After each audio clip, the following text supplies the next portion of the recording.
This is for women who have been holding everything together and quietly wondering when it became this heavy. The prescription bottle sat on the counter for 3 days before she opened it. Antidepressants, 10 milligrams. Take 1 daily with food. Her doctor had been kind about it. A lot of women your age benefit from this, he'd said, already typing the next patient's name into his computer. It'll help with the mood swings, the crying. Give it 6 weeks. She nodded. Drove home with the paper in her purse. But something about it didn't sit right. Not because she was against medication, she wasn't. But because the crying wasn't the whole story. Neither was the mood. There was the joint pain that made her wince when she stood up. The brain fog so thick she'd forgotten her coworker's name, mid-sentence last Tuesday. The periods that came every 19 days, then 40, then 23, heavy and unpredictable. She'd mentioned all of it. He'd noted the mood. And now, here she was, staring at a bottle that might help one thing, but wouldn't explain any of the others. What if I'm not depressed? She thought. What if something else is happening? That question, quiet, persistent, was the beginning. Most women don't know there's a word for this phase. Not yet. They know about menopause, sure. No more periods. That's the finish line everyone talks about. But this, the years before that. The slow, confusing unraveling that doesn't show up clearly on blood tests. It's called perimenopause, and it can start as early as your late 30s. For most women, it begins between 40 and 47. It lasts anywhere from 4 to 12 years, sometimes longer. During that time, your hormones don't just drop, they swing. Estrogen rises and crashes. Progesterone falls. Your body tries to adjust, but it can't keep up, because every system in your body is connected to these hormones: your brain, your bones, your digestion, your skin, your mood. Everything starts to feel off. A woman in Michigan told me she thought she had early onset Alzheimer's. She'd walk into a room and forget why. She'd lose words mid-conversations, simple words, like envelope or Tuesday. She was 44, sharp, accomplished, terrified. Her doctor ran cognitive tests, all normal. No one mentioned hormones. Another woman nurse, 48, said the rage was what scared her most, not frustration, not irritation, rage, the kind that made her want to scream at her husband for chewing too loudly, the kind that felt dangerous, unfamiliar, like it belonged to someone else. She thought she was broken. She wasn't. Her progesterone had tanked, and without it, her nervous system was running on high alert, unable to calm down. Here's the part almost no one explains. Perimenopause doesn't announce itself. There's no clear starting gun. No obvious test. Your period might still come. Your blood work might look fine, but inside, everything is shifting. You might sleep 3 hours a night for weeks, then crash for 10 and still wake up exhausted. You might feel fine 1 week, then spend the next unable to stop crying over a car commercial. You might gain weight around your middle, no matter what you eat.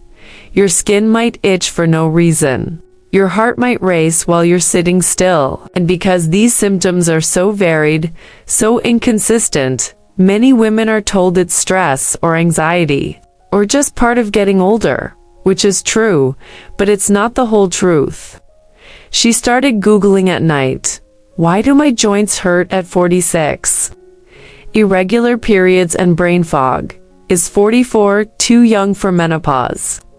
The search results were a mess. Some said yes, some said no. Some lead to forums, where women were arguing about bioidentical hormones, and whether soy was poison or salvation. But buried in one thread, she found a comment that stopped her. I had all of this. For 2 years, I thought I was losing my mind. Then I found a doctor who actually listened. Perimenopause. Once I knew what it was, I could finally do something about it. She screenshotted it. The next morning, she made a different kind of appointment. The new doctor was a woman in her mid-50s. She didn't look at the computer first. She looked at her. Tell me what's been happening. She said, all of it. Start anywhere. So she did. She talked about the sleepless nights, the weight that appeared around her waist like someone had inflated her while she slept, the way her temper had become unpredictable sharp. One moment, then drowning in guilt the next. The periods that made no sense, the exhaustion that felt like walking through water. The doctor nodded, wrote things down, asked questions that felt specific. Do you feel warmer than everyone else in the room? Yes. Any tingling in your hands or feet? Sometimes, do you feel like you're watching yourself from a distance? Like you're not quite in your body? She stopped. That one hit differently. Yes, God, yes. What you're describing, the doctor said, setting down her pen, sounds like perimenopause. Your hormones are fluctuating. Estrogen, progesterone, they're not gone, but they're unpredictable now. And that affects everything. She felt something loosen in her chest. Not relief, exactly, but recognition. It has a name. Here S. What happens during perimenopause that most people do to understand? It S. Not a straight line. It's not like flipping a switch from fertile to menopausal. It's years of your ovaries slowly, erratically winding down. Some months, they still produce estrogen. Other months, they don't. Your brain keeps sending signals. Make more, but your ovaries can't keep up. So your hormones spike, crash, spike again. And because estrogen receptors exist all over your body and your brain, your heart, your bones, your gut, your skin, when estrogen becomes unreliable, so does everything else. A woman in Texas told me she felt like a stranger in her own skin. She'd look down at her hands and think, are these mine? She'd hear herself talking and feel disconnected from the words. She wasn't dissociating in a clinical sense. She was just untethered. Her therapist thought it was anxiety. It was estrogen withdrawal. Another woman accountant, 49, said the hardest part was that no one believed her. Her husband thought she was overreacting. Her friend said, welcome to your 40s. Her first doctor told her to meditate more, but she knew, deep down, she knew this wasn't normal tiredness. This wasn't regular stress. When she finally got her hormone levels tested on day 21 of her cycle, not day 3, which many doctors default to, the results showed exactly what she'd suspected. Progesterone barely detectable, estrogen all over the place. She cried when she saw the numbers, not because they were bad, because they were proof. The doctor in the office handed her a printed list. These are some of the symptoms associated with perimenopause. Check the ones you've experienced.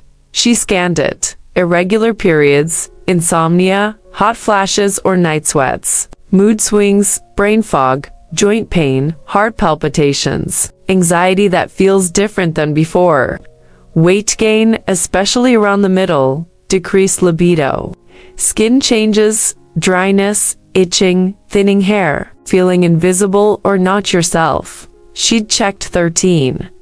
This is common, the doctor said gently. You're not imagining it. And you're not broken.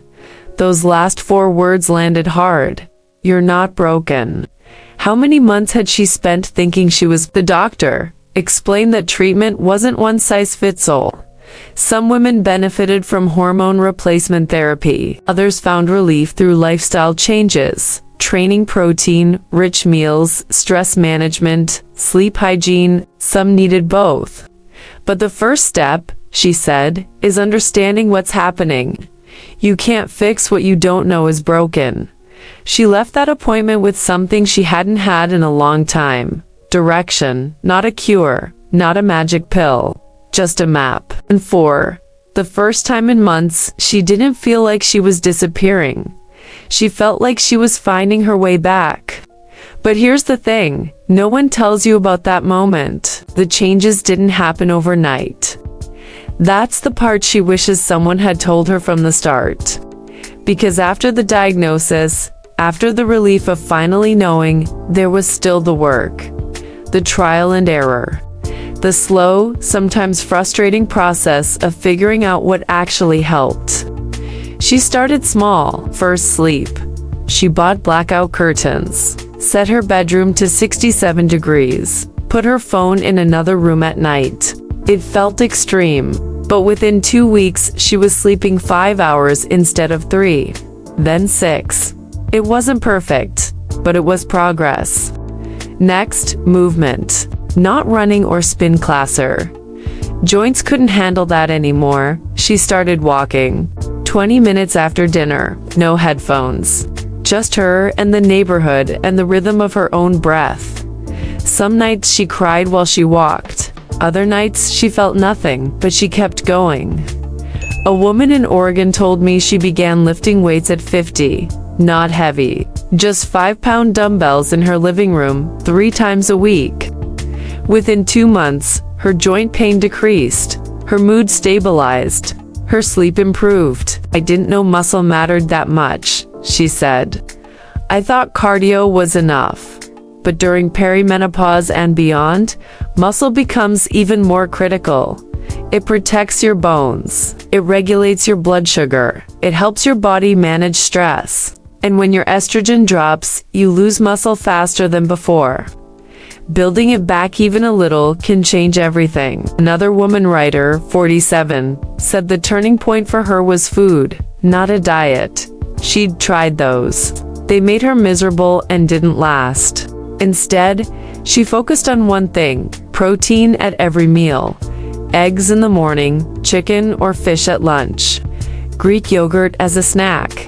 She didn't restrict, she didn't count calories. She just made sure her body had what it needed to rebuild. Within a month, her energy shifted. The brain fog thinned. Her cravings calmed down.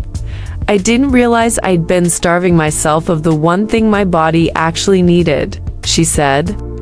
She also started saying no to the extra project at work, to hosting Thanksgiving when she didn't want to staying up late because everyone else was still awake.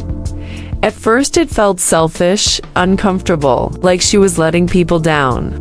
But slowly, she realized she'd been letting herself down for years. Here's what women in perimenopause need to hear. This is not the beginning of the end. This is a transition. A hard one, yes. A confusing one. But also one that can teach you things about your body, your boundaries, and your needs that you didn't know before. You're not dying. You're changing. And change been biological. Inevitable change doesn't have to mean loss. It can also mean clarity. She started keeping a journal, not daily, just when things felt hard. She'd write one sentence. Today I felt angry, and I don't know why. Or slept 6 hours. Felt almost human. Over time, patterns emerged. She could see when her mood dipped in relation to her cycle. She could see which weeks she needed more rest, which ones she had more energy. It wasn't control, exactly, but it was understanding. And understanding made the chaos feel less frightening. One night, about 6 months after that first appointment, she was standing in the kitchen making tea. Her daughter walked in, backpack slung over one shoulder. "You seem different," her daughter said. "Different how?" "I don't know, like here." She thought about that. Here, present, solid, not floating somewhere above herself, unreachable. "Yeah," she said. "I think I am." The symptoms didn't disappear. Some days were still hard. She still had nights where sleep was impossible. She still had moments where her body felt foreign. But she wasn't afraid of it anymore. She knew what it was. She knew she wasn't alone. And she knew that small things, sleep, movement, food, boundaries, rest, could add up to something bigger, not a cure, not a return to how things were, but a way forward. A woman in North Carolina told me that perimenopause taught her to listen. Not to doctors, not to friends, not to articles, though those helped, but to her own body. For years, I overrode every signal, she said, tired. Push through, hungry, ignore it, angry, smile anyway. Perimenopause made that impossible. My body demanded I pay attention, and once I started listening, everything shifted. That's the truth. No one tells you at the beginning. Perimenopause is hard, but it's also honest. It strips away the parts of yourself you've been performing. It asks you to slow down, to care for yourself, to stop pretending everything is fine when it isn't. And on the other side of that, not at the end, but somewhere in the middle, you might find a version of yourself that's stronger, clearer, more rooted than before. Not despite the transition, because of it.